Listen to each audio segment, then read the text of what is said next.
నమో వెంకటేశాయ.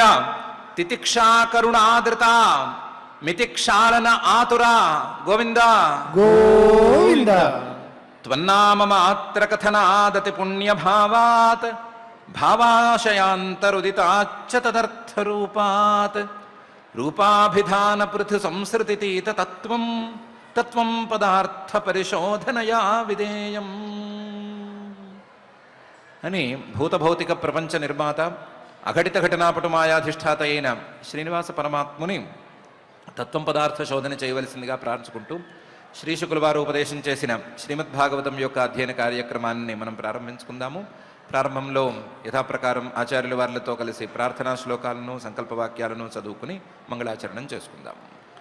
శ్రీ గురు ప్రార్థనా. గురుర్బ్రహ్మా గురుర్విష్ణుః గురుర్దేవో మహేశ్వరః గురుః సాక్షాత్ పరం బ్రహ్మ తస్మై శ్రీ గురవే నమః. శ్రీనివాస ప్రార్థనా. పుష్పమాలానుషక్తాయ పుష్పహాసాయ కుర్మహే పుష్పం హృదర్పయిత్వా తు శ్రీనివాసాయ తే నమః. అథ సంకల్పః. శ్రీమదాదివరాహ క్షేత్రే విరాజమానస్య నిత్యశుద్ధ బుద్ధ ముక్త స్వభావస్య లీలాగృహీత విగ్రహస్య శ్రీ పద్మావతీ జానేః అనుగ్రహేణ అస్మాకం సర్వేషాం బుద్ధిశుద్ధ్యర్థం విద్యాభివృద్ధ్యర్థం భక్తి జ్ఞాన వైరాగ్యాది తదనుకూల సర్వసంపత్ సమృద్ధ్యర్థం శ్రీ పరమేశ్వర ప్రీత్యర్థం శ్రీమద్భాగవత పాఠం కరిష్యామహే. అస్య శ్రీమద్భాగవత స్తోత్ర మహామంత్రస్య నారద ఋషిః బృహతి ఛందః శ్రీకృష్ణః పరమాత్మా దేవత బ్రహ్మ బీజం భక్తిః శక్తిః జ్ఞానవైరాగ్యే కీలకం అస్మాకం శ్రీమద్భగవత్ప్రసాద సిద్ధ్యర్థే పాఠే వినియోగః. ధ్యానం నారాయణాదృతవరార్భక నిశ్చయాఢ్యాం తారాపథధ్రువపదాప్తి విధానయుక్తాం మిత్రాసుతాప్తసుతకీర సుభాషితాఢ్యాం గాథామిమాం శృణుత భాగవతాతిరక్తాం. శ్రీ గురుభ్యో నమః. ధ్రువుడి ధాటికి కుబేరుడి అనుచరులు తట్టుకోలేకపోయారు యుద్ధంలో.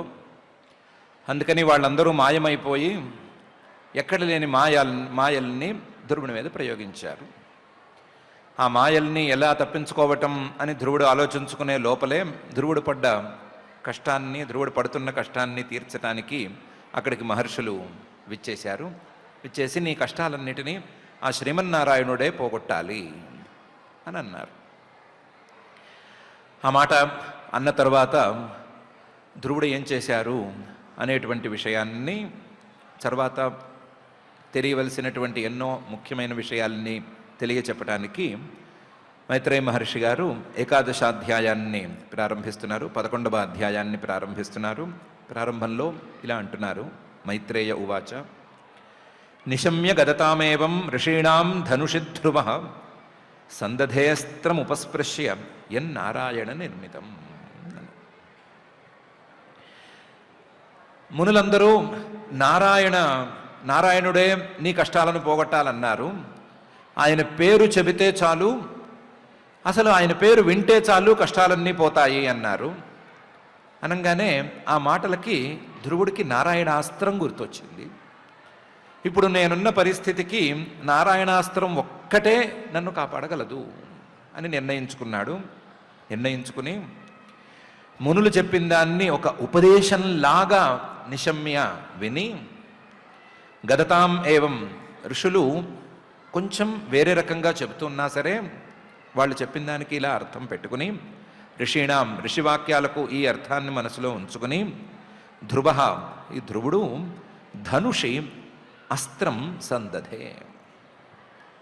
ఎలాగూ ధనుస్సు చేత్తో ఎడం చేత్తో పట్టుకునే ఉన్నాడు, బాణాన్ని కుడి చేత్తో పట్టుకునే ఉన్నాడు కదా, ఆ బాణాన్నే ఒక అస్త్రంగా మార్చడానికి, మంత్రపూతంగా మార్చడానికి, నారాయణాస్త్రంగా మార్చడానికి కావలసిన పనులు చేశాడు. దానికి ఏం చేయాలి అంటే ముందు ఉపస్పృశ్య ఆచమనం చేయాలి. యుద్ధంలో అప్పటికప్పుడు కూర్చుని నీళ్లు తీసుకుని కేశాయ స్వహ నారాయణ స్వహ అనలేరు. అందుకని అలాంటి సందర్భాల్లో చేయవలసినట్లుగా కుడి చెవిని ముట్టుకున్నాడు, ఆచమనం చేసుకున్నాడు. ఆచమనం చేసిన ఫలితాన్ని పొందాడు. పొంది పవిత్రంగా ఆ నారాయణ నిర్మితం, నారాయణ మహర్షి తయారు చేసినటువంటి, నారాయణ ఋషే ప్రవర్తింపజేసినటువంటి నారాయణ అస్త్రం ధనుషి సందధే, ధనుస్సు మీద సంధించాడు.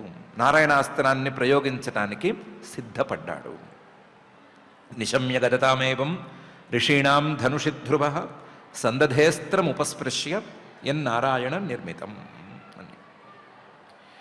ఇతను సంధించటం అనేది మొదలు పెట్టాడో లేదో, సంధీయమాన ఏతస్మిన్ మాయా గుహ్యక నిర్మిత క్షిప్రం వినేషుర్విదుర క్లేశా జ్ఞానోదయే యథా అనే తీరులో అతను బాణం ఎక్కుపెట్టి ఆ నారాయణాస్త్రాన్ని తాలూకు మంత్రాన్ని ఉచ్చరించి దాన్ని చదివి వదిలిపెట్టే లోపలే, సంధానమయ్యే లోపలే, బాణం ఇంకా వెంటి నారి మీద ఉంటూ ఉండగానే, సంధీయమానే ఏతస్మిన్ మాయా గుహ్యక నిర్మితా, కుబేరుడు అనుచరులు సృష్టి చేసినటువంటి మాయలు ఎన్నెన్నో ఉన్నాయి కదా.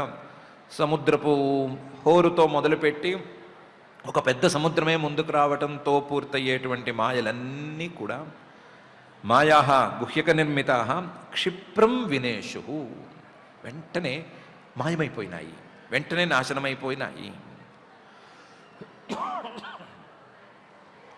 ఓ విదురా, ఈ మాయలన్నీ క్షణంలో నారాయణాస్త్ర సంధానంతోనే మాయమైపోయినాయి అని నేను నీకు చెప్తే నీకు అర్థం కాకపోవటం ఏమీ లేదు. కానీ ఒక ఉదాహరణ కూడా చెప్తాను.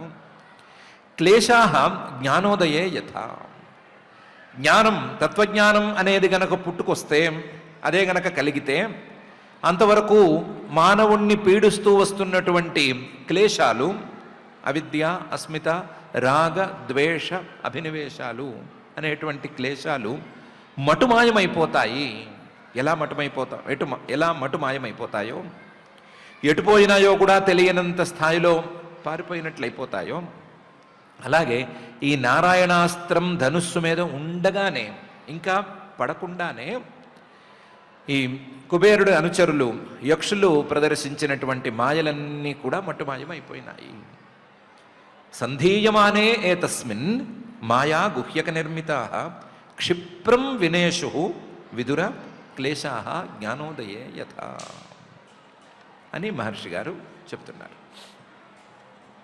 కానీ ధ్రువుడు మాయలు తొలగిపోయినాయి కదా అని అస్త్రాన్ని విడిచిపెట్టడం మానలేదు. అలా మానటం కూడా కష్టం. ఒకసారి అది వదిలేసిన తర్వాత బయటికి వెళ్ళిపోవలసిందే, అస్త్రం మంత్రం ఉచ్చరిస్తే అది బయటికి వెళ్ళాల్సిందే, దాన్ని ఆపలేరు. కాబట్టి వదిలేశాడు. వదిలేస్తే తస్యార్షాస్త్రం ధనుషి ప్రయుంజత సువర్ణపుంఖా కలహంసవాసస వినిసృతా ఆ వివిశుర్ద్విషద్బలం యథావనం భీమరవా శిఖండిన అనే తీరులో అక్కడ చాలా పెద్ద ఆశ్చర్యమైన ఘటనే జరిగింది. తస్యాం, ఆ ధ్రువుడు ఆర్షాస్త్రం, నారాయణ ఋషి నిర్మించిన లేదా నారాయణ ఋషి తయారు చేసినటువంటి నారాయణాస్త్రాన్ని ధనుషి ప్రయుంజత, ధనుస్సు మీద నుంచి ప్రయోగించాడో లేదో, అతను సంధానం చేసేటప్పటికే మాయలన్నీ ఎగిరిపోయినాయి. ధనుస్సు మీద నుంచి ప్రయోగించటం జరగంగానే ఒక బాణాన్ని ఈ వ్యక్తి వేస్తే సువర్ణపుంఖా కలహంసవాసస అనే తీరులో ఈ వేల కొద్ది బాణాలు బయటకు వచ్చేసినాయి. అన్ని బాణాలకి కూడా సువర్ణపుంఖా, బాణం పట్టుకునే చోట పుంఖం అంటారు దాన్ని, ఆ పుంఖం దగ్గర బంగారు తాపడం ఉంది. ఎవరో చాలా జాగ్రత్తగా ఐస్ట్రిక్ సెన్స్తో తయారు చేయించినట్లుగా ప్రతి బాణం తాలూకు వెనకాల బంగారు తాపడం ఉంది. సువర్ణ పుంఖ కలహంసవాసస, ప్రతి బాణానికి ఎవరో రెక్కలు కట్టినట్లుగా లేదా బట్టలు చుట్టినట్లుగా తెల్లటి పక్షిలాంటి ఈకలు లేదా హంస ఈకల లాంటి ఈకలు ఆ బాణం మొత్తం ఉన్నాయి. అలా బాణాలు ఉన్నాయి. కలహంస వాసస, ఒక హంసకి రెండు వైపులా రెక్కలు తెల్లగా ఎంత బాగుంటాయో, ఈకలు అవి ఎంత బాగుంటాయో అంత బాగా అందంగా ఈ బాణాల తాలూకు రెక్కలున్నాయి. మామూలు బాణాలకి ఇలా ఉండవు. వినుసృతా, అవన్నీ కూడా ఈ ధ్రువుడే వేసినట్లుగా టపటపటపటపా బయటకు వచ్చేసినాయి. ఆ వివిషు, రావటం కూడా ఆలస్యం చేయలేదు, వెంటనే ద్విషద్బలం, ఆ గుహ్యకులు యక్షులు రాక్షసులు వాళ్ళు ఉన్నారు కదా, వాళ్ళందరినీ కూడా చేరిపోయినాయి. ఎక్కువ ఆలస్యం కూడా చేయలేదు. వినిసృతా ఆవివిషు ద్విషద్బలం. చూడటానికి ఎలా ఉందంటే యథా వనం భీమరథా భీమరవాహ శిఖండిన. కొంచెం భయంకరమైన శబ్దం చేసుకుంటూ శిఖండిన నెమళ్ళు అడవిలో గనక ఎగురుకుంటూ వస్తే ఎలా ఉంటుందో అలా ఉంది. నెమళ్ళు మంచి అందమైన పక్షులు, వాటిల్లో రకరకాల రంగులు ఉంటాయి, తెల్లవి కూడా ఉంటాయి.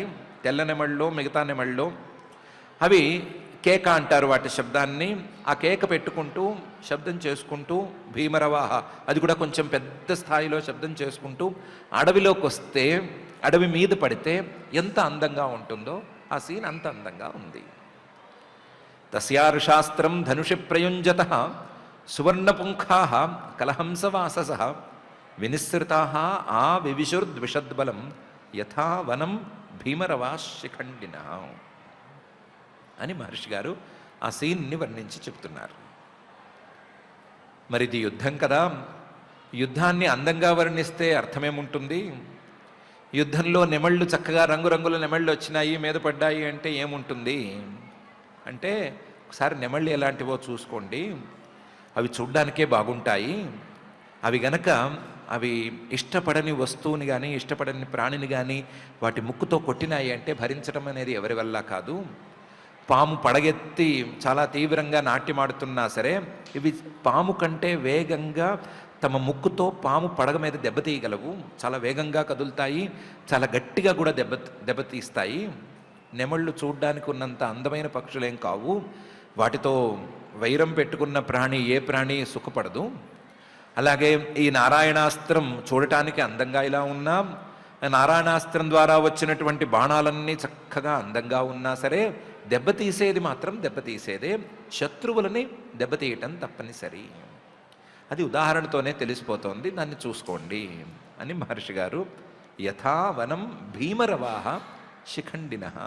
కోపం వచ్చినప్పుడు నెమళ్ళు ఎంత తీవ్రంగా ఉంటాయో అంత తీవ్రంగా ఈ బాణాలు ఉన్నాయి అని చెప్తున్నారు.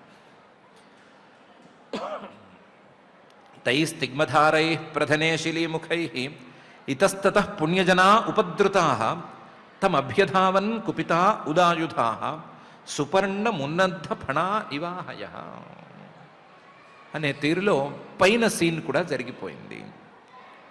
తై తిగ్మధారై, చాలా తీక్ష్ణమైనటువంటి షార్ప్గా ఉండేటువంటి అంచులు మొనలున్నాయి ఆ బాణాలకి. ఆ అంచులు మొనదేలినటువంటి అంచులు ఉండేటువంటి ఆ బాణాలు ప్రధనే ఈ యుద్ధంలో శిలీముఖై ఆ బాణాలన్నీ వచ్చి ఆ రాక్షసులకి యక్షులకి కుబేరుడి అనుచరులకి అందరికీ తగులుతూ ఉంటే ఇతస్తతః పుణ్యజనా ఉపద్రుతా,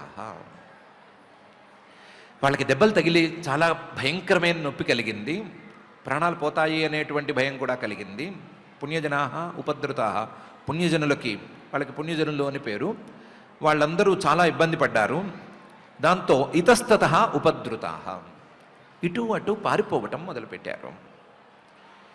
ఇవి ఎలాంటి బాణాలు అంటే శత్రువు పారిపోతుంటే ఇటు అటు పారిపోతుంటే అవి కూడా గతి మార్చుకుని వచ్చి కొట్టేటువంటి బాణాలు లాంటివి, మిజైల్స్ లాంటివి ఇవి. దాంతో వీళ్ళు ఇటు అటుగా పారిపోతున్నా, క్రాస్గాను ఇటు అటు పారిపోతున్నా సరే వచ్చి మీద పడ్డాయి. దాంతో ఇతస్తత ఇటు అటు కదిలిన పుణ్యజనా, ఇటు అటు కదిలి పారిపోతున్న వాళ్ళు కూడా ఉపద్రుతా, ఈ బాణాల దెబ్బలకి ఇబ్బంది పడాల్సి వచ్చింది. దాంతో వీటిని తప్పించుకోలేం మనము, ఈ బాణాలు వేసిన వాడినే మనం దెబ్బతీయాలి అని అనుకుని తమభ్యధావన్ కుపితా. బాగా కోపం రేగిపోయింది వాళ్ళకి, యక్షులకి కోపం రేగి ఆ కోపంతో ఈ ధ్రువుడున్న చోటికి పరిగెత్తారు. బాణాలు వేసేవాడిని కదా ఆపాలి అని అనుకుని ఎలా పరిగెత్తారు? ఉదాయుధా, ఆయుధాలు పైకెత్తి వేసేస్తాము అన్నట్లు పరిగెత్తారు. చూడ్డానికి ఎలా ఉన్నారు అంటే సుపర్ణం ఉన్నద్ధ ఫణాహ ఇవాహయ.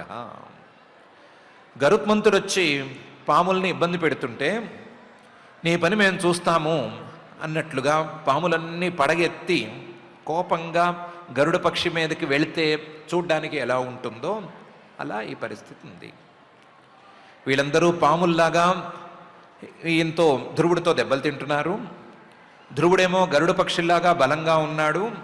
దెబ్బలు తిన్న ఈ పాముల్లాంటి యక్షులకి కోపం వచ్చింది. కోపం వచ్చి గరుడ పక్షి లాంటి ధ్రువుడి మీదే ఆయుధాలను తీసుకుని తలపడ్డానికి వెళ్ళారు. తై స్థిగ్మధారై ప్రధనై శిలీముఖై ఇతస్తత పుణ్యజనా ఉపద్రుతా తమభ్యధావన్ కుపితా ఉదాయుధా సుపర్ణమున్నద్ధ ఫణా ఇవాహయ. పాపం పాముల్లాగా గరుడ పక్షి మీద కలయబడ్డారు. గరుడ పక్షి నిజమైన గరుడ పక్షే, గట్టివాడే ధ్రువుడు. వీళ్ళు మాయ చేస్తే ఏం చేయాలో ఆలోచించుకోలేక తడబడ్డాడు. కానీ కాసేపు ఆగాడు, నారాయణాస్త్రం వేసి మాయల్ని పోగొట్టాడు. కానీ వీళ్ళు నిజంగా ఆయుధాలను తీసుకుని తలబడితే ఒక్కొక్కళ్ళని పడగొట్టడం అనేది ఆయనకేం పెద్ద పని కాదు. అందుకని సతాన్ పృషత్కైరభిధావతో మృధే నికృత్త మాహూరు శిరోధరోధరాన్ నినాయలోకం పరమర్కమండలం వ్రజంతి నిర్భిద్య యమూర్ధ్వరేతస అనే తీరులో ఆయుధాన్ని పైకెత్తి అతని మీదకు వచ్చిన ప్రతి వాడి మీదకి బాణాలు వేశాడు. సహా ఈ ధ్రువుడు తాన్ ఆయుధాన్ని పైకెత్తి తన మీదకు వచ్చేసినటువంటి ప్రతి వాడి మీద కూడా పృషత్కై అభిధావత, పరిగెత్తుకుని మీదకు వస్తున్నారు కదా ఆయుధాలని తీసుకుని, వాళ్ళందరి మీద కూడా పృషత్కై బాణాలతో కొట్టేశాడు. దాంతో పెద్ద యుద్ధం తయారైంది. ప్రతి యక్షుడు ఆయుధం తీసుకోవటం, ధ్రువుడి మీదకి వెళ్ళటం, ధ్రువుడి మీదకి ఆయుధంతో వెళ్ళిన వాడిని ధ్రువుడు తప్పనిసరిగా బాణంతో కొట్టడం అనే తీరులో జరిగిపోయింది. మళ్ళీ పెద్ద యుద్ధం మొదలైంది. మధ్యలో చిన్న గ్యాప్ వచ్చింది. ఆ గ్యాప్ మొత్తం ఫిల్ అయిపోయింది. మళ్ళీ యుద్ధం మొదలైపోయింది. మృధే ఈసారి కూడా నికృత్త బాహూరు శిరోధ రోదరాన్. కొంతమందికి తలకాయలు తెగిపోయి పడిపోయినాయి కింద, కొంతమందికి తలకాయలతో పాటు 2 భుజాలు కూడా తెగి కింద పడ్డాయి. నికృత్త బాహు. కొంతమందికి తలకాయలు బాహువులతో పాటు ఈ తొడలు కూడా చీలి కింద పడిపోయినాయి. కొంతమందికి తలకాయలు మాత్రమే కింద పడ్డాయి. కొంతమందికి కడుపు చీలిపోయింది. కడుపులోకి బాణాలు వేస్తే కడుపు చీలిపోయింది. వాళ్ళందరూ కూడా కింద పడి ఎక్కడ వాళ్ళు అక్కడ పోయారు. నికృత్త మాహూరు శిరోధ రోదరాన్. వీళ్ళందరినీ కూడా ఒక్కడిని కూడా మిగల్చకుండా, తన మీద కత్తి పట్టిన వాడిని ఒక్కడిని కూడా మిగల్చకుండా ధ్రువుడు పరలోకానికి రవాణా చేసేశాడు. నినాయలోకం, పరలోకానికి రవాణా చేశాడు. ఎలాంటి లోకానికి రవాణా చేశాడు అంటే పరమర్కమండలం, సూర్యమండలాన్ని దాటి ఉండేటువంటి సత్యలోకానికి రవాణా చేశాడు.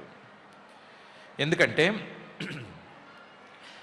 యుద్ధంలో శత్రువుకి వెన్ను చూపించకుండా, శత్రువు కొట్టినటువంటి దెబ్బకి కింద పడి యుద్ధరంగంలో మరణించిన వాడికి వెన్ను చూపకుండా పారిపోకుండా అక్కడే యుద్ధం చేసి మరణించిన వాడికి పైలోకాలు, స్వర్గం కంటే కూడా పైలోకాలు వస్తాయి అనేటువంటి శాస్త్ర ప్రమాణం ఉంది. ఆ ప్రమాణానికి తగ్గట్లుగా వాళ్ళు వెళ్ళవలసినటువంటి ఈ సూర్యమండలం దారి గుండా వెళ్ళవలసిన లోకానికే చేర్చాడు. నినాయ లోకం పరమర్కమండలం వ్రజంతి నిర్భిద్య యమూర్ధ్వరేతస. ఆ లోకం చిన్న లోకం కాదు. యుద్ధంలో శత్రువుకి వెన్ను చూపకుండా యుద్ధం చేసి మరణించినటువంటి వీర సైనికులు వెళ్ళేటువంటి లోకం మామూలు చిన్న చితకా లోకం కాదు. వ్రజంతి నిర్భిద్య యమూర్ధ్వరేతస. ఊర్ధ్వరేతస జీవితాంతం నైష్ఠిక బ్రహ్మచర్యము సన్యాసము లాంటి కఠినమైన నియమాలతో సాధన చేసినటువంటి వాళ్ళు తమ యోగ సాధనతోనో లేదా ఉపాసనతోనో తమ బ్రహ్మరంధ్రాన్ని చీల్చుకుని పైకి వెళ్ళినటువంటి వాళ్ళు, బ్రహ్మరంధ్రాన్ని మాత్రమే కాకుండా సూర్యమండలం మధ్యలోంచి వెళ్ళగలిగినటువంటి వాళ్ళు, తమ పాపాలన్నిటినీ కూడా సూర్యమండలంలో కాల్చేసుకుని ఒక చిన్న పాపపు లేశం కూడా మిగల్చుకోకుండా కేవలం పుణ్యము సాధన ఈ రెండు మాత్రమే మిగుల్చుకున్న వాళ్ళు వెళ్ళే లోకం ఉంది కదా, సత్యలోకం లేదా పైలోకం. ఆ లోకానికి వెళ్ళారు. వ్రజంతి నిర్భిద్య యం ఊర్ధ్వరేతస. అలాంటి లోకాలకి ఈయన రవాణా చేసేసాడు.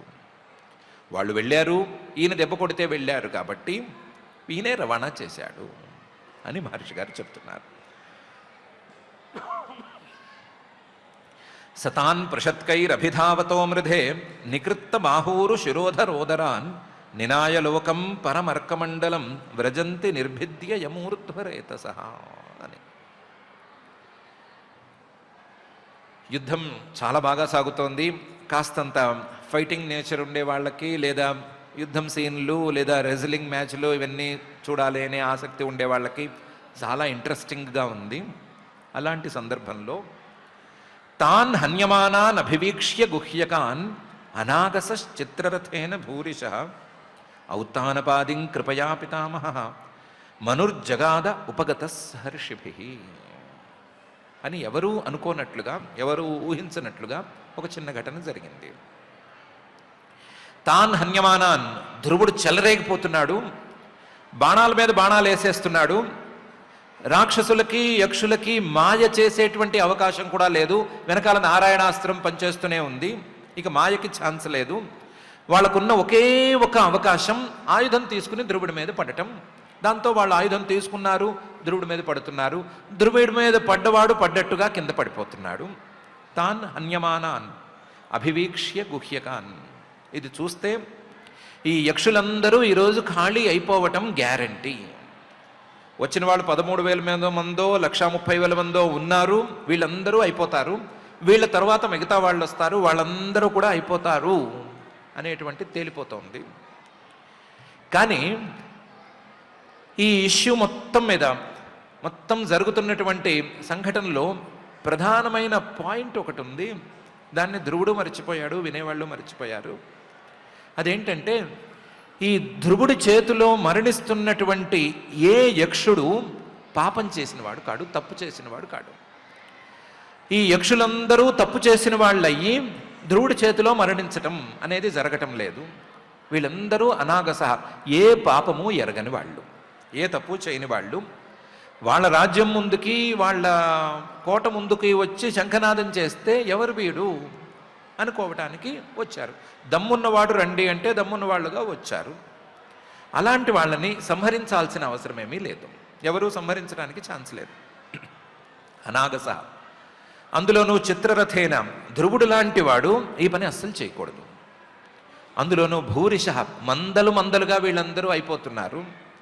సుమారుగా యక్ష జాతే పూర్తిగా నిర్మూలనకు గురైపోతుందేమో అన్నంత స్థాయిలో ధ్రువుడు యుద్ధం చేస్తున్నాడు. యుద్ధం జరిగితే యక్షజాతి ఉండటానికి వీల్లేదు అనే పరిస్థితి ఉంది. అనాగస చిత్రరథేన భూరిశ. ఇలాంటి పరిస్థితుల్లో ఉత్తానపాదుడి యొక్క కుమారుడు ఇతను.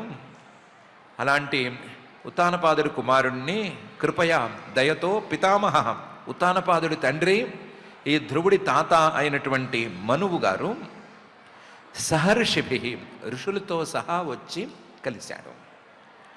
ధ్రువుడేమో చాలా తీవ్రంగా యుద్ధం చేస్తున్నాడు. ఉత్తానపాదుడు యొక్క తండ్రి స్వయంభూ మనువు గారు ఋషులందరినీ వెంట పెట్టుకుని, ఆల్రెడీ కొంతమంది ఉన్నారు కదా, ఇంకా కొంతమందిని వెంట పెట్టుకుని ధ్రువుణ్ణి కలిశాడు.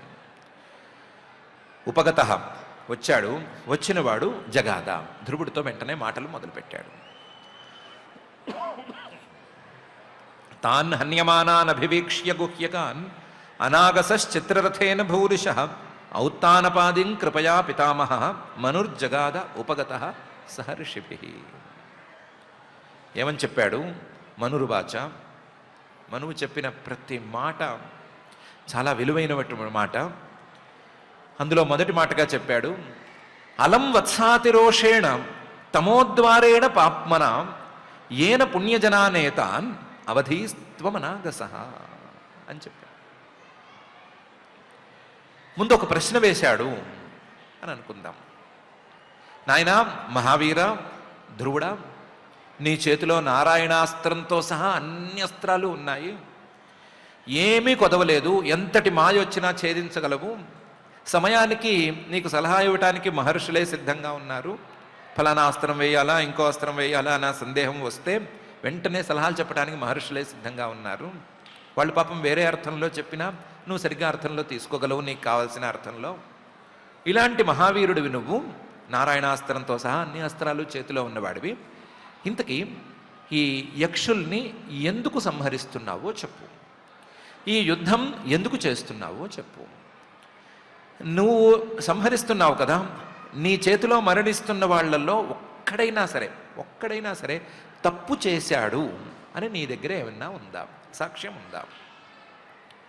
ఒకవేళ అలాంటి సాక్ష్యం లేకపోతే, వీళ్ళలో తప్పు అనేది గనక నీకు కనిపించకపోతే దయచేసి ఈ యుద్ధాన్ని ఇంతటితో ఆపేసేయి. ఎందుకంటే అలం జరిగింది చాలా పెద్ద డ్యామేజ్, ఇంతటితో చాలు. అలం వత్స, పిల్లవాడివి నువ్వు, ఇంకా పిల్లవాడిలాగానే ఉన్నావు. అతి రోషేణ, నీకున్నది అతి కోపం తప్ప మరొకటి కాదు. నీకున్నది ధర్మబుద్ధి కాదు, ధర్మబుద్ధితో నీవేమీ ధర్మయుద్ధం చేయట్లేదు. నీకున్నది అతి కోపం, తీరని కోపం. ఆ కోపంతో చేస్తున్నావు. అలం వత్స అతి రోషేణ, ఈ తీరని కోపం, అతి కోపం ఉంది కదా, అతి కోపంతో నువ్వు చేసే పని ఉంది కదా, ఇది కేవలం నీకు తమోద్వారం, నరకానికి ద్వారం మాత్రమే అవుతుంది. ఈ అతి కోపంతో అతి రోషంతో నువ్వు చేసేటువంటి ఈ పాపం తమోద్వారం, నరకానికి మార్గం అవుతుందే తప్ప నీకేమీ మంచి చేయదు. తమోద్వారేణ పాప్మన, మహాపాపం ఇది. ఇంతమందిని అనవసరంగా అకారణంగా సంహరించటం అనేది మహాపాపం. నువ్వు కేవలం కోపంతోనే ఏన పుణ్యజనాన్ ఏతాన్ అవధీహి, ఈ ఏ పాపమో ఎరగనటువంటి అనాగస, ఏ పాపమో ఎరగనటువంటి తప్పు చేయనటువంటి యక్షుల్ని సంహరిస్తున్నావు. ఇంతవరకు సంహరించావు చాలామందిని, వాళ్ళలో ఎవరూ తప్పు చేసిన వాళ్ళు కారు. తప్పు చేయని వాడిని సంహరించటం అనేది నీకు మంచి ఎలా చేస్తుంది? నిన్ను నరకానికి తప్ప ఇంకెక్కడికి తీసుకెళ్తుంది. కాబట్టి దయచేసి దీన్ని ఇక్కడితో ఆపేసేయి అని ముందు మొదటి మాట చెప్పాడు. అలం వత్సాతిరోషేణ తమోద్వారేణ పాప్మన ఏన పుణ్యజనానేతాన్ అవధీస్త్వమనాగసః అని. ఆశ్చర్యంగా గీతలో పరమాత్మ చెప్పినట్లుగా త్రివిధం నరకస్యేదం ద్వారం నాశనమాత్మనః కామః క్రోధస్తథా లోభః తస్మాత్ ఏతత్త్రయం త్యజేత్ అనేటువంటి మాటలో క్రోధ అనేటువంటి మధ్యమైన దోషాన్నే మనువు గారు ఇక్కడ చెప్తున్నాడు. అది నరకద్వారం, నరకానికి దారే తప్ప ఈ కోపం తీరటం అనేది జరిగే పని కాదు, దానివల్ల మంచి అనేది జరిగే పని కానే కాదు. అలాంటి కోపంతో చేసే ఏ పనినైనా సరే వెంటనే ఆపేసేయాలి, కనుక ఆపేసేయి అని చెప్తున్నాడు.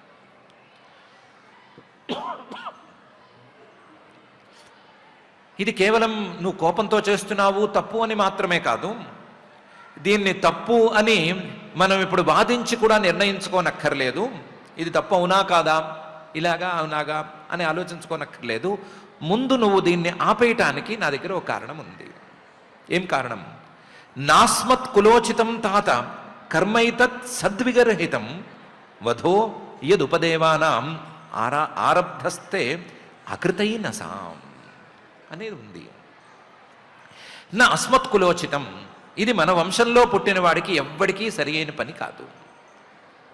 నేను స్వయంభూ మనువుని, నా తండ్రి గారు బ్రహ్మగారు, ఆయన తండ్రి గారు శ్రీమన్మహావిష్ణువు, అలాంటి మహానుభావుల వంశంలో పుట్టినవాడివి నువ్వు. ఇలా వంశంలో మంచి వంశంలో పుట్టినవాడు ఈ పని చేయకూడదు. ఇది తప్ప ఒప్ప కాదు. మన వంశంలో పుట్టినవాడెవడు ఈ పని చేయకూడదు. నా అస్మత్ కులోచితం తాత. మన వంశంలో పుట్టినవాడు చేయకూడదు అని మాత్రమే కాదు, కర్మైతత్ సద్విగర్హితం.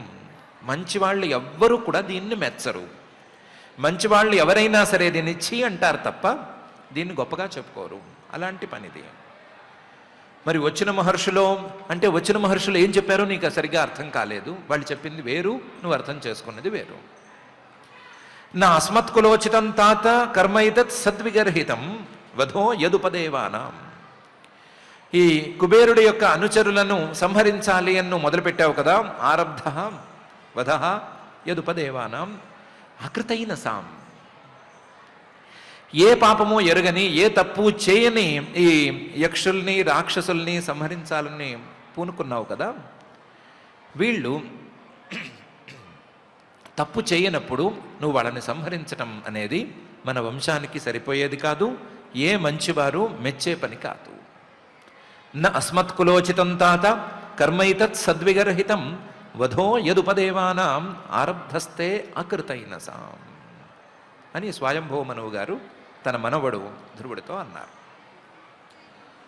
ఒకవేళ ధ్రువుడు బింకంగా నుంచుని వీడు తప్పు చేయకపోవటం ఏమిటి, తప్పు చేశారు, మహావీరుడిని మహారాజుని అయినటువంటి నా తమ్ముణ్ణి ఉత్తముణ్ణి వీళ్ళు చంపేశారు, నా తమ్ముణ్ణి సంహరించడం అనేది వాళ్ళ తప్పే కదా, తప్పుకి నేను శిక్ష విధిస్తున్నాను అని అనేస్తాడు అని స్వయంభవ మనువు గారికి తెలుసు. అందుకని అంటున్నాడు ఆయన అందంగా, నన్వేకస్యాపరాధేన ప్రసంగాద్ బహవో హతాః భ్రాతుర్వధాభితప్తేన త్వయాంగ భ్రాతృవత్సల అని. నన్ను ఓహో ఇలా నీ అభిప్రాయమే అయితే, ఏకస్య అపరాధేన నీ తమ్ముణ్ణి సంహరించిన వాడు ఒక్కడు ఆ ఒక్కడు తప్పు చేశాడు అనే అనుకుందాం. ఎందుకు చేశాడు, అసలు వాళ్ళిద్దరూ యుద్ధం దాకా ఎందుకు వచ్చారు, ధర్మయుద్ధంలో పోటీ పడి ప్రాణాలు పోగొట్టుకున్నాడా, లేకపోతే ఇతను అన్యాయంగా అక్రమంగా మాయ చేసి చంపేశాడా, ఇవన్నీ వద్దు, అతను తప్పు చేశాడే అనే అనుకుందాం. ఏకస్య అపరాధేన ఒక్కడు తప్పు చేస్తే ప్రసంగాత్ ఆ ఒక్కడితో కలిసి ఉండేటువంటి బహవ చాలామంది హతాహ నీ చేతిలో సంహారానికి గురయ్యారు. అంటే తప్పు చేసిన వాడు ఒకడు, ఆ తప్పు చేసిన వాడితో కలిసిన వాళ్ళని చాలామందిని నువ్వు సంహరించావు. మరి ఇది బాగుందా? తప్పు చేసిన వాడిని ఒకడిని పట్టుకుని దండించుకో, లేదా వాడితో యుద్ధానికి సిద్ధమవు, యుద్ధానికి సిద్ధమయ్యి వాడిని ఏ విధంగా శిక్షించుకోవాలో శిక్షించుకో. కానీ తప్పు చేసిన వాడితో కలిసిన వాళ్ళు, వాడి జాతికి చెందిన వాళ్ళు అందరినీ నిర్మూలన చేసేస్తాను అని ఎలా అన్నావు నువ్వు? ఓహో పాపం నువ్వు చాలా మంచివాడివి. భ్రాతు వధ అభితప్తేన, నీ తమ్ముడు వీళ్ళ చేతిలో మరణించాడు, వీళ్ళలో ఒక్కడి చేతిలో మరణించాడు అని నువ్వు చాలా బాధపడుతున్నావు. పాపం బాధ అనేది నీ ఒక్కడికే ఉంటుంది. భ్రాతు వధ అభితప్తేన, తమ్ముడు పోతే బాధ నీ ఒక్కడికే ఉంటుంది. పాపం పోయిన వాళ్ళలో ఏ అన్నకి ఉండదు, అంతే కదా. భ్రాతు వధ అభితప్తేన, నువ్వు ఒక్కడివే, పాపం వీళ్ళందరికీ మాత్రం ఏ ఫీలింగ్స్ ఉండవు. భ్రాతుర్వధ అభితప్తేన త్వయా అంగా ఓ ప్రియమైనటువంటి ధ్రువ, భ్రాతృవత్సల, నువ్వు భ్రాతుడి మీద, నీ తమ్ముడి మీద, కొడుకు మీద ఉంచుకోవలసినటువంటి ప్రేమను ఉంచుకున్నావు. అంటే నీ తమ్ముడి మీద ప్రేమ అనేది నీ ఒక్కడికే ఉంది, తమ్ముడి మీద ప్రేమ అనేది పాపం నీ ఒక్కడికే ఉంది. మిగతా అన్నలు ఎవరు తమ్ముళ్ళని ప్రేమించరు. మీ పోయిన వాళ్ళలో ఏ అన్నకి మా తమ్ముడు పోయాడు అని బాధ కలగక్కర్లేదు, నువ్వే గొప్పవాడివి. కాబట్టి ఈ సీన్ ఎంత బాగుంది, నువ్వు చెప్పిన లాజిక్ ఎంత బాగుంది అని నువ్వే తేల్చుకో. నన్వేకస్యాపరాధేన ప్రసంగాద్ బహవో హతాః భ్రాతుర్వధాభితప్తేన త్వయా అంగ భ్రాతృవత్సల అని మనువు గారు అన్నాడు. పొడవటం అని మొదలు పెడితే ఇలాంటి సందర్భాల్లో ఎంత పొడిస్తే ఆపుతారో తెలిసి పొడిచే వాళ్ళలో నంబర్ 1 ఈ స్వయంభూ మనువు గారు. అందుకని గట్టి పొడిచాడు, భ్రాతృవత్సల అని. ఈ పదం చూడ్డానికి చాలా చక్కగా ఉంది. తమ్ముడి మీద కొడుకు మీద ఉండే ప్రేమ ఉంచుకున్నవాడు అని అందంగా ఉంది. కానీ ధ్రువుడి స్థాయి లాంటి వాళ్ళకి, ధ్రువుడి స్థాయిలో ఉన్న వాళ్ళకి ఇది చాలా చాలా పెద్ద తిట్టు లాంటి పదం. ఎలా తిట్టు లాంటి పదము అంటే, చెప్పుకోవటానికి నువ్వు శ్రీహరి భక్తుడివి, సాధించాను, పెద్ద తపస్సుని సాధించాను, 6 నెలల్లో శ్రీహరిని ప్రత్యక్షం చేసుకున్నాను అని చెప్పుకుంటున్నావు. 6 నెలల్లో శ్రీహరిని ప్రత్యక్షం చేసుకోగలిగినటువంటి మహాసాధకుడికి ఇంకా దేహం మీద అభిమానం అలాగే ఉంది. ఈ దేహం అనేవాడిని నేను అనేటువంటి అభిమానం ఉంది. ఆ అభిమానంతో ఆ దేహానికి సంబంధించినటువంటి తమ్ముణ్ణి ఒకడిని ప్రేమగా ఉంచుకున్నావు. ఆ ప్రేమకు చిన్నపాటి విఘాతం కలిగేసరికి, ఆ తమ్ముణ్ణి ఎవరో లేపేసేసేసరికి వాళ్ళ మీద నీకు కోపం వచ్చింది. చాలా బాగుంది. నీ ప్రేమ నీ శరీరానికి సంబంధించిన నీ తమ్ముడి మీదే తప్ప నువ్వు బాగా సాధన చేసి ప్రత్యక్షం చేసుకున్నాను అనుకునే శ్రీహరి మీద నీకు లేదు. అంటే ఆ శ్రీహరి మీద నీకు భక్తి లేదు. నీకున్నదంతా నీ తమ్ముడి మీద, నీ శరీరం మీద ప్రేమ. ఆ ప్రేమకి చిన్న విఘాతం కలిగితే వచ్చేటువంటి కోపం, ఆ కోపం మారితే వచ్చేటువంటి రూపాంతరం, ఇలాంటి వాటివే ఉన్నాయి. అంటే నువ్వు భక్తుల కోవలోకి చెందవు అని గట్టిగా తిట్టాడు. తాతగారు కదా, మనవణ్ణి తిట్టాడు అనుకుంటే తప్పేం లేదు, గట్టిగా తిట్టాడు. నన్వేకస్యాపరాధేన ప్రసంగాద్ బహవో హతాః భ్రాతుర్వధాభితప్తేన త్వయాంగ భ్రాతృవత్సల అని. ఇలాంటి వాడివి ఒకటి తప్పు చేస్తే 10 మందిని ఎందుకు శిక్షిస్తావు? ఇలాంటి వాడివి నాకు మాత్రమే తమ్ముడి మీద ప్రేమ ఉంది, మిగతా వాళ్ళకి ఉండదు అని ఎందుకు అనుకుంటావు అని అన్నీ దానికి మారిపోయేటట్లు గట్టిగా పెట్టాడు. పెడితే ధ్రువుడు ఒకవేళ మనలాంటి వాళ్ళు అయ్యి, ధ్రువుడు లాంటి వాడు దీనికి సమాధానం ఇలా చెప్పడు, కానీ మనలాగా ఉండి మనం మాట్లాడినట్టు మాట్లాడితే, కాదు నేను భక్తిని విడిగా పెట్టుకుంటాను, ప్రేమను విడిగా పెట్టుకుంటాను, రెండిటిని బ్యాలెన్స్ చేస్తాను.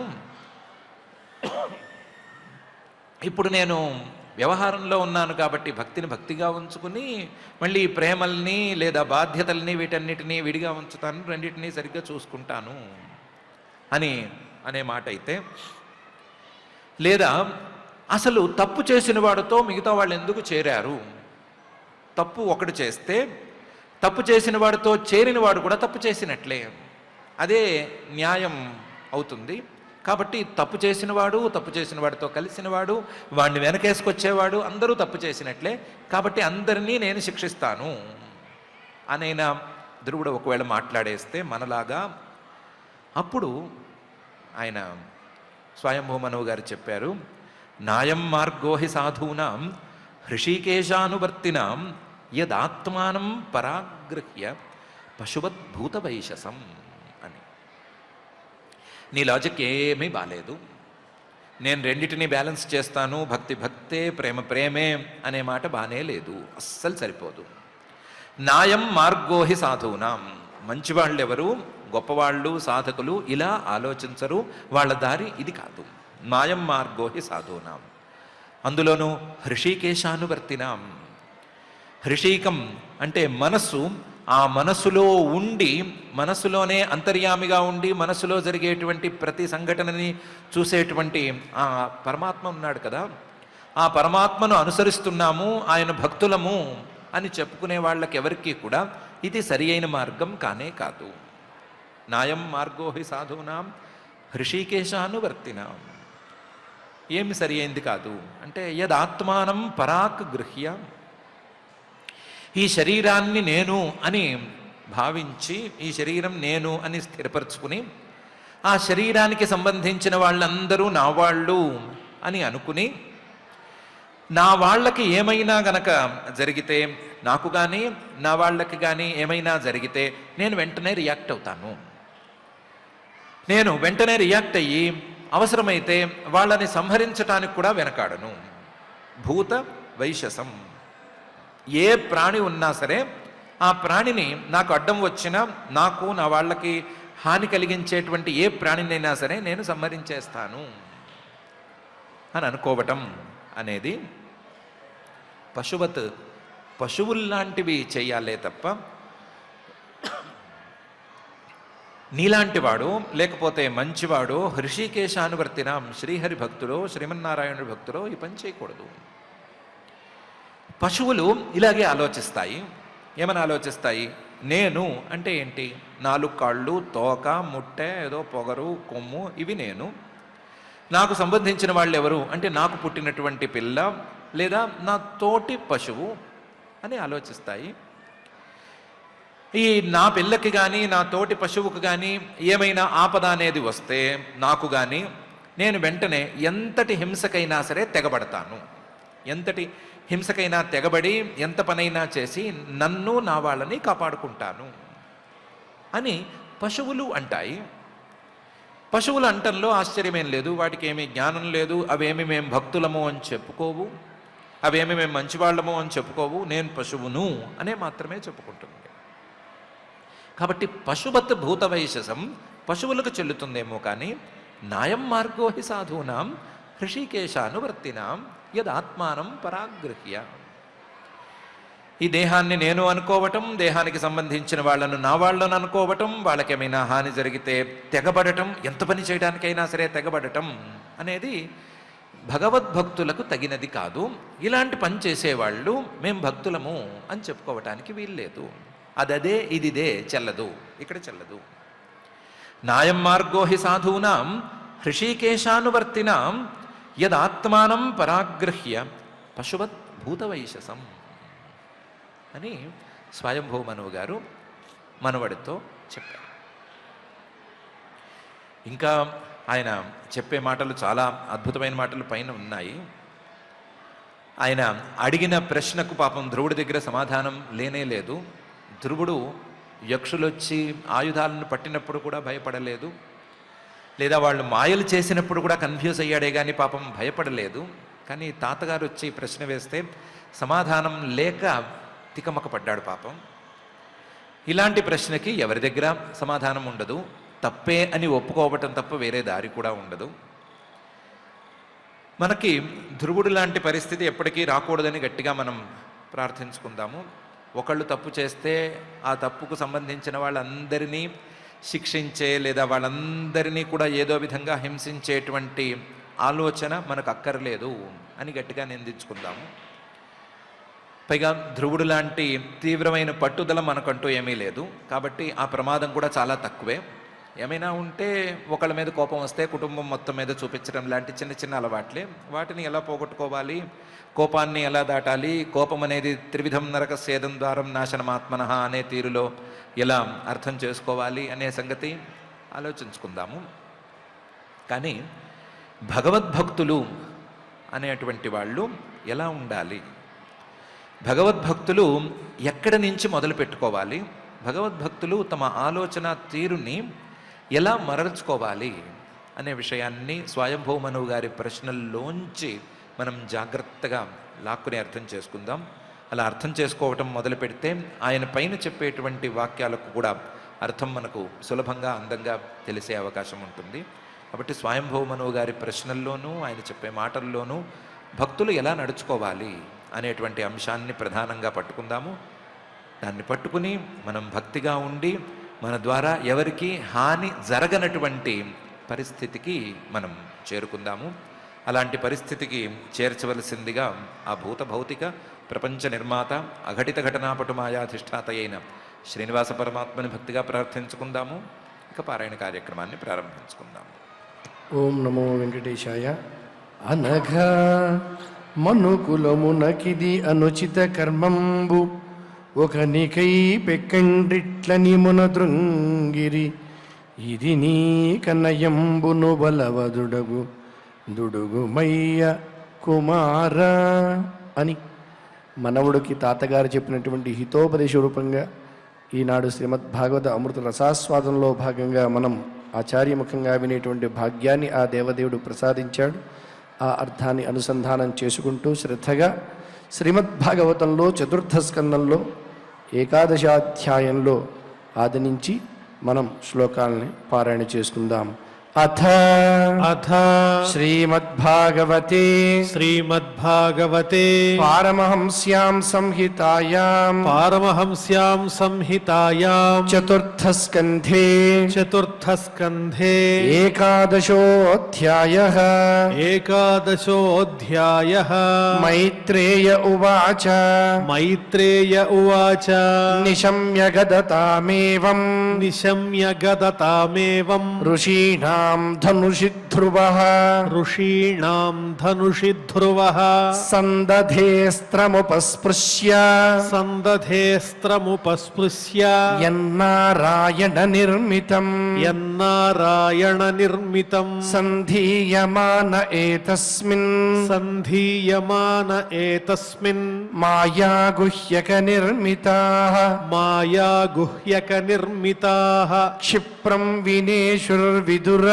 క్షిప్రం వినేషుర్విదుర క్లేశాజ్ఞానోదయే యథా క్లేశాజ్ఞానోదయే యథా తస్యార్షాస్త్రం ధనుషి ప్రయుంజతః తస్యార్షాస్త్రం ధనుషి ప్రయుంజతః సువర్ణపుంఖాః కలహంసవాససః సువర్ణపుంఖాః కలహంసవాససః వినుసృతా ఆవివిశుర్విషద్బలం వినిసృతా ఆవివిశుర్ద్విషద్బలం యథా వనం భీమరవాశిఖండినః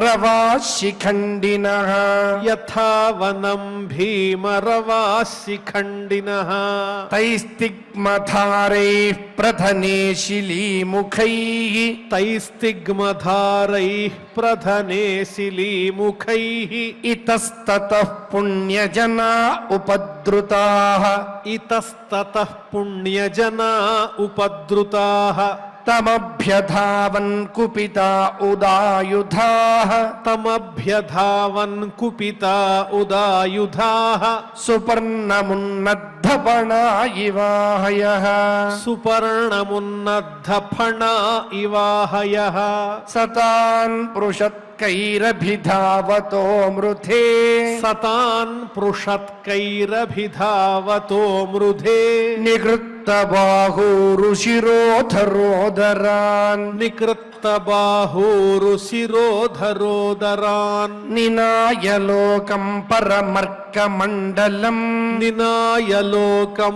పరమర్కమండలం వ్రజంతి నిర్భిద్య యమూర్ధ్వరేతసః వ్రజంతి నిర్భిద్య యమూర్ధ్వరేతసః తాన్ హన్యమానానభివీక్ష్య గుహ్యకాన్ తాన్ హన్యమానానభివీక్ష్య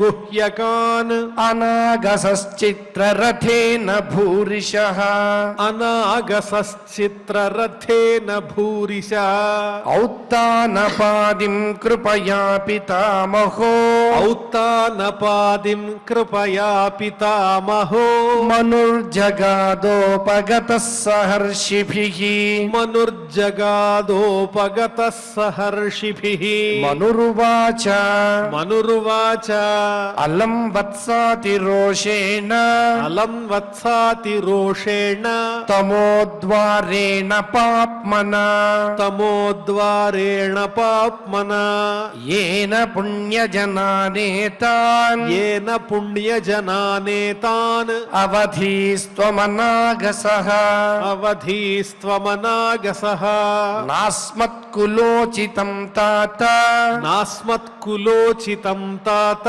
కర్మైతత్సద్విగర్హితం కర్మైతత్సద్విగర్హితం వధో యదుపదేవానాం వధో యదుపదేవానాం ఆరబ్ధస్తే కృతైనసాం ఆరబ్ధస్తే కృతైనసాం నన్వే కస్యాపరాధేన నన్వే కస్యాపరాధేన ప్రసంగాద్ బహవో హతాః ప్రసంగాద్ బహవో హతాః భ్రాతుర్వధాభితప్తేన భ్రాతుర్వధాభితప్తేన త్వయాంగ భ్రాతృవత్సల త్వయాంగభ్రాతృ శత్రువత్సల నాయం మార్గో హి సాధూనాం నాయం మార్గో హి సాధూనాం హృషీకేశానువర్తినాం హృషీకేశానువర్తినాం యదాత్మానం పరాగృహ్య యదాత్మానం పరాగృహ్య పశువద్భూత వైశసం పశువద్భూత వైశసం ఇతి ఇతి శ్రీమద్భాగవతే శ్రీమద్భాగవతే పారమహంస్యాం సంహితాయాం పారమహంస్యాం సంహితాయాం చతుర్థస్కంధే చతుర్థస్కంధే ఏకాదశాధ్యాయే ఏకాదశాధ్యాయే శ్లోకాః శ్లోకాః. పారాయణ కార్యక్రమాన్ని భక్తి శ్రద్ధలతో పరిపూర్ణం చేసుకున్నాం. ఇప్పుడు అందరం కలిసి క్షమా ప్రార్థనాదులు పలుకుదాం. అథ క్షమా ప్రార్థనా యదక్షరపదభ్రష్టం మాత్రాహీనం చ యద్భవేత్ తత్సర్వం క్షమ్యతాం దేవ నారాయణ నమోస్తుతే. అథ భగవత్సమర్పణం కాయేన వాచా మనసేంద్రియైర్వా బుద్ధ్యాత్మనా వా ప్రకృతే స్వభావాత్ కరోమి యద్యత్ సకలం పరస్మై నారాయణాయేతి సమర్పయామి. అథ లోకక్షేమ ప్రార్థనా సర్వే భవంతు సుఖినః సర్వే సంతు నిరామయాః సర్వే భద్రాణి పశ్యంతు మా కశ్చిద్ దుఃఖభాగ్ భవేత్. అథ మంగళం శ్రియః కాంతాయ కళ్యాణ నిధయే నిధయేర్థినాం శ్రీవేంకట నివాసాయ శ్రీనివాసాయ మంగళం.